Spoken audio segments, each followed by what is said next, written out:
Berita ini nggak mungkin. Ini nggak mungkin. Beliau kan ilmunya sangat tinggi. Ada beliau juga sangat tinggi. Ini nggak mungkin terjadi. Ini nggak mungkin. Ini pasti hoax. Ini pasti hoax. Ini pasti ada yang iri dengan beliau. Ini cermin betapa mudahnya perempuan diperlakukan sebagai pelengkap oleh figur publik yang merasa kebal kritik. Ketika seorang pendakwah yang seharusnya memberi teladan moral justru menelantarkan pasangan sahnya, maka yang rusak bukan hanya hubungan, guys, tapi juga kepercayaan publik terhadap moralitas palsu yang dijual ke masyarakat. Perempuan itu bukan opsi cadangan, bukan penghias citra, dan bukan alat legitimasi religius. Ketika seorang laki-laki memakai agama untuk menikahi, tapi tidak memakai tanggung jawab untuk merugikan loh nama baik Habib sama sekali. Nama baik Habib udah begini nih, begini dari bawah, terus tangannya begini, tangannya si Helwanya dicium. Itu aja menurut gua secara sesuai dengan profesi suami kamu ya, kan nggak boleh seharusnya yang bukan muhrim. Kok itu udah cium-ciuman tangan sih, pegangan terus dicium? Bukan nama baik dong, maksudnya ini apa gitu.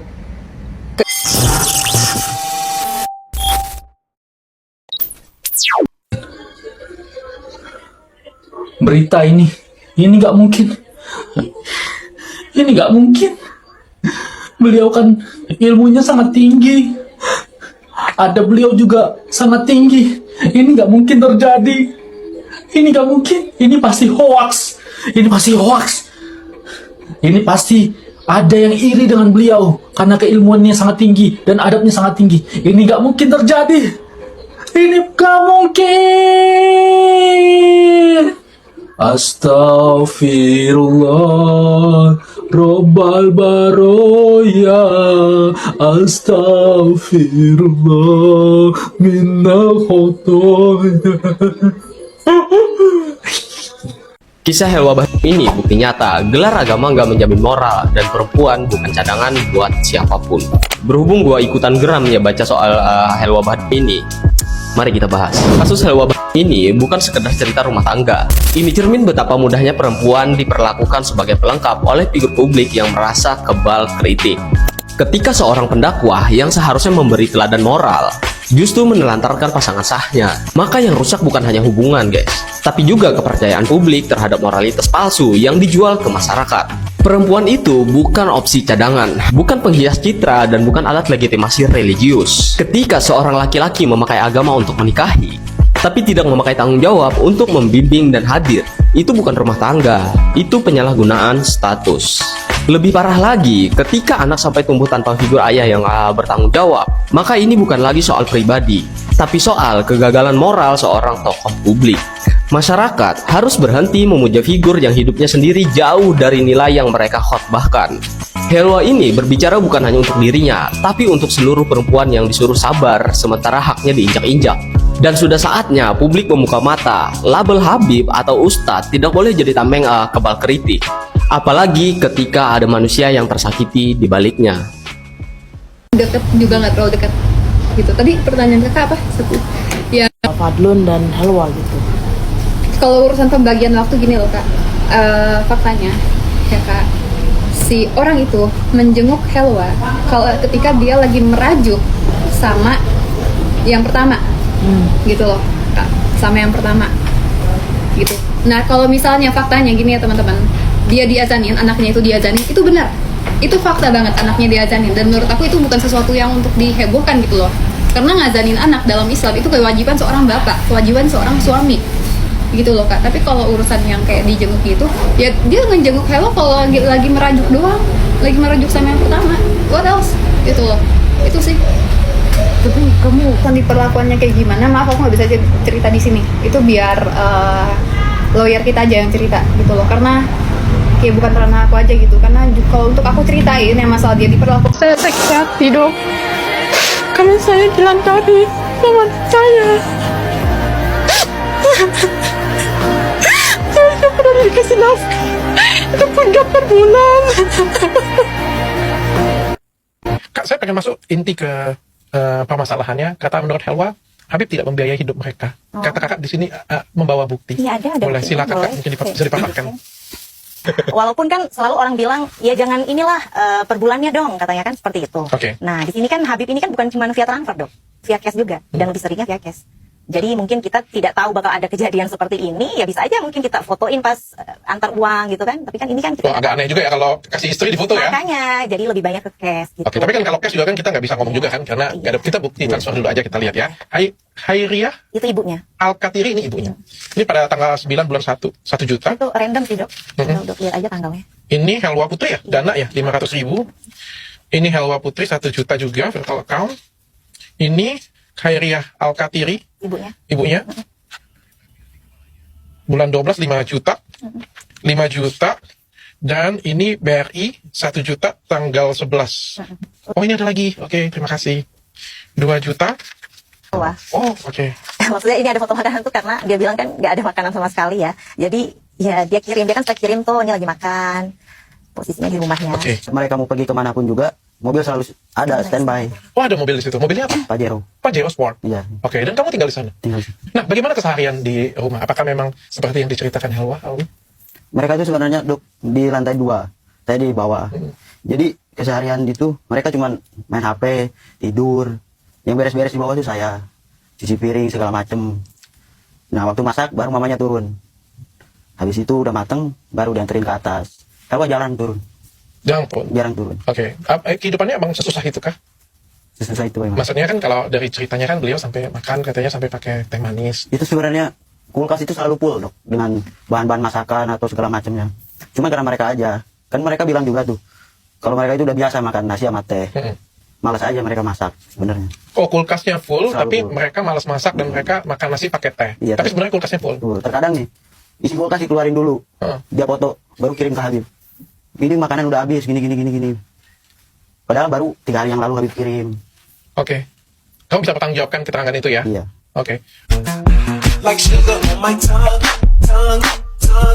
Kak Muhso sama Deng Walid, apa maksudnya? Maksudnya dia apa sama-samain dia tuh seperti Walid. Nggak tahu apa tuh. Oh, oke. Maksudnya dia menyamakan Cerita dirinya film, dengan dia Walid. cerita, iya, betul. Kayak cerita film gitu. Garap Kang Sayang ini apa ya? Itu lucu lucu gitu. kan, Dia sayang. yang jawab sendiri. Lucu ya. Kak Muhso sama Deng Walid, Garap Kang Sayang. Oke. Lucu gitu. Ini istrinya ada berapa ya? Nggak tahu juga. Banyak. Dia bilang kan ini istri terakhir. Dia ngomong sama aku, aku nih istri terakhirnya. Tahu-taunya dia nikah lagi. Oh, nikah lagi? Dan nikah lagi. Kamu Dia tahu dari? enggak, dia bilang gini ya. Waktu umur kandungan 1 bulan kan dia bilang mau ke acara itu di Pontianak. Pontianak. Nah, terus dia ke acara Pontianak, dia pulang dia kasih baca WA ke aku. Helwa. Dia bilang dia lupa ngasih tahu ke aku bahwa dia punya istri, lagi di Pontianak. Di Pontianak. Terus Helwanya ngambek. Serah, yang penting pakai hijab gitu. Nah dari situ Habib mulai kayak berkurang dinasehatin terus soalnya, tapi nggak didengar gitu. Ini yang ngomong kan harusnya Habibnya ya, bukan kamunya loh Mbak. Karena ya kita mau dengar dari dan mau lihat ekspresi muka Habib gitu loh. Terus. Masalah ini viral, ada komplain dari istrinya Habib. Langkah sendiri dari Habib sendiri maunya apa gimana Kak? Nah, Sebenarnya Habib, saya sih yang kesel di sini ya dok ya. Saya maksudnya sampai saya pengen laporin dugaan berita bohong gitu kan. Habib bilang kan jangan, karena kan biar bagaimana ada anak kan. Gak apa-apa, anak saya yang urus. hah? Anaknya kamu yang urus? Itu kan mamahnya yang mau kamu laporin, mama kandung loh. Kamu siapa? Astaga. Saya bilang kalau perihal anak, saya biasa urus anak. Nggak perlu dipusingin kalau itu. Yang penting ini orang harus dikasih pelajaran. Orang itu ibu kandung dari anak yang mau kamu urus. Kok nggak sinkron ya? Itu ibu kandungnya melahirkannya, yang menyusuinya, darah dagingnya. Gimana kamu mau urusin anak dia, anak kandung? Ibunya mau kamu penjarain, anaknya kamu urus. Ntar dulu deh Mbak, ini Mbak berbicara berdasarkan apa ini seperti ini Mbak? Kok saya jadinya... Oh, dia udah merugikan loh nama baik Habib sama Nama baik Habib? Kayaknya waktu yang dikasih tahu foto-fotonya Helwa itu justru Helwa dia yang dirugikan menurut Mamski ya. Karena pertama dijanjiin mau dicariin jodoh sama si suami Mbak. Terus ternyata dia sendiri udah sampai melamar itu ada fotonya, gue ngeliat udah begini nih, begini dari bawah, terus tangannya begini, tangannya si Helwanya dicium. Itu aja menurut gue secara sesuai dengan profesi suami kamu ya, kan nggak boleh seharusnya yang bukan muhrim. Kok itu udah cium-ciuman tangan sih, pegangan terus dicium?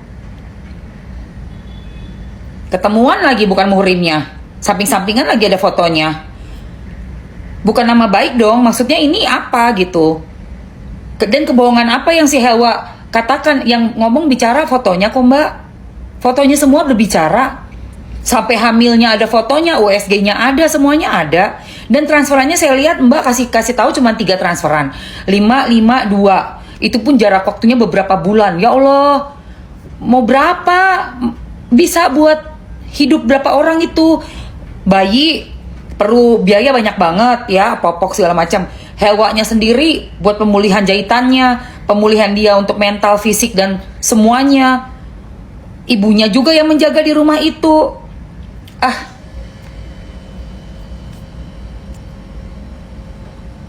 Ini udah nggak benar dari awal deh. Udah nggak benar banget dari awal. Niatnya nikahin itu untuk apa? Sampai ujung-ujungnya ternyata juga yang klarifikasi kok malah istrinya terus, istri yang pertamanya terus. Ini suaminya sendiri mana? Waduh, masih Mamski pantau ya guys kasus ini. Tolong kasih masukan ke aku ya apabila ada berita-berita baru, info-info baru dari kedua belah pihak. Gue sih kasihan sama si Helwanya sih, jujur aja. Biarpun juga sedih ngeliat istri pertama, tapi kayaknya istri yang pertama ini kok nggak bisa mikirin gitu loh. Pertama ya, orang hamil itu nggak gampang kan? Ya, itu satu. Kedua, melahirkan aja tuh udah ada baby blues guys.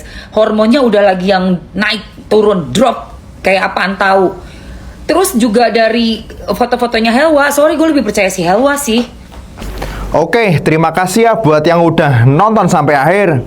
Kali ini aku bakal ngasih tahu ya berita tentang Habib Bahar bin Smith terbaru.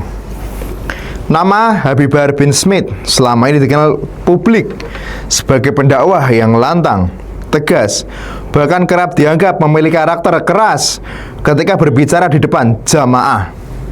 Namun, siapa sangka di balik sosoknya yang berapi-api saat berdakwah ternyata ada sisi lembut dan penyayang yang jarang diketahui banyak orang. Fakta ini diungkap langsung oleh istri pertamanya, Fadlun Balgoits, dalam sebuah wawancara di kanal YouTube milik Dr. Richard Lee. Dalam perbincangan tersebut, Fadlun dengan tegas menyatakan bahwa sosok Habib Bahar di rumah sangat berbeda dari yang terlihat di publik. Ia membantah keras anggapan bahwa suaminya kasar atau keras terhadap istri. Justru sebaliknya, Habib Bahar digambarkan sebagai suami yang penuh kasih dan lembut kepada keluarga. Sama istri tidak pernah kasar, lembut sama istrinya, baik dan bertanggung jawab, ujar Fadlun seperti dikutip dari tayangan YouTube Dr. Richard Lee. Fadlun mengakui bahwa suaminya memang dikenal memiliki gaya bicara yang keras dan penuh emosi ketika berdakwah. Tetapi menurutnya, hal itu hanyalah ciri khas gaya berdakwah Habib Bahar di atas mimbar, bukan gambaran dari sifat aslinya di kehidupan sehari-hari. Karakter Habib kan memang seperti itu dakwahnya. Banyak orang yang mikir Habib ini kasar dan segala macam, padahal itu kayak di mimbar aja gayanya seperti itu. Di rumah enggak, tambahnya dengan nada tegas. Lebih jauh, Fadlun menjelaskan bahwa Habib Bahar adalah tipe suami yang selalu berusaha memenuhi kebutuhan keluarganya meski terkadang kondisi finansial tidak selalu stabil. Sebagai seorang pendakwah yang lebih mengutamakan kegiatan keagamaan dibanding mencari materi, kehidupan rumah tangga mereka tidak selalu berlimpah, namun tetap dijalani dengan penuh tanggung jawab dan saling pengertian. Namanya pendakwah kadang-kadang enggak ya tentang materi, tetapi tetap diusahakan sampai istrinya ini cukuplah bertanggung jawab sebagai suami, ungkap Fadlun. Ia juga menambahkan sosok Habib Bahar di rumah tidak pernah meninggikan suara kepada istri maupun anak-anak. Jadi gimana menurut netizen? Apakah berita yang beredar selama ini sesuai dengan fakta yang ada? Tulis ya di kolom komentar sekarang.